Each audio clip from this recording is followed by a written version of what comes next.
NPD கேள்விப்பட்டிருக்கீங்களா? NPD रुको जरा सबर करो पर्सनालिटी डिसऑर्डर சில விஷயம் வந்து நமக்கு சரி தோன்ற மாதிரி இருக்கும்.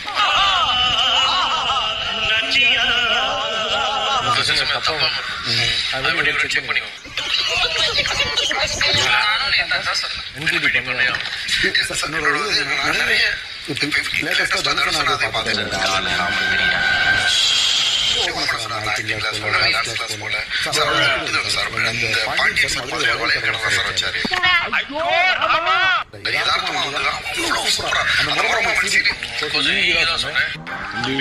காமெடி வேண்டாம், நான் சொல்லிட்டேன். நானு காமெடி பண்ணாத.